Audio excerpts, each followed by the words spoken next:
হ্যাঁ শ্বেতা, এই নে এই নে এই নে। মনে হচ্ছে মরে গেছে। হ্যাঁ চলে গেছে। এই সুইচটা আমি ওর পাশে রেখে দে, কেউ বুঝতেই পারবে না আমি ওকে মারছি। সবাই মনে করবে কারেন্ট শট খেয়ে মরে গেছে। ওর মুখের মধ্যে একটু মেকআপ করে দে। হয়ে গেছে, এখন ওর ফটো নিয়ে নে, প্রমাণ তো দিতে হবে। বিস্মি বলো না এসব কি করে হয়েছে? মেয়ে দেখো, বিস্মি আর দুনিয়াতে নাই। কি বিস্মি? হ্যাঁ হ্যাঁ হেল্প।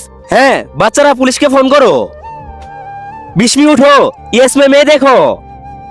হ্যাঁ শ্বেতা, এই দুইটা ছবির মধ্যে যে কোনো একটা ছবি পছন্দ করে থাকলে ভিডিওতে লাইক করে দাও আর চ্যানেলটি সাবস্ক্রাইব করে দাও। আর যদি এগুলা না করো আমি ধরে নিব তোমার কাছে দুইটার মধ্যে একটা পছন্দ না। আর কমেন্টে বলে যাও এক না দুই। হ্যাঁ ম্যাম, আমি ফোনে শুট করতেছিলাম আর ওই টাইমে শ্বেতা এসে গেছে। হ্যাঁ ম্যাম এখানে আসেন। ঠিক আছে বিস্মি। হ্যাঁ ম্যাম। শ্বেতা কই যাবি? ছাড়ো আমাকে। তোর এত বড় সাহস, চল আমার সাথে।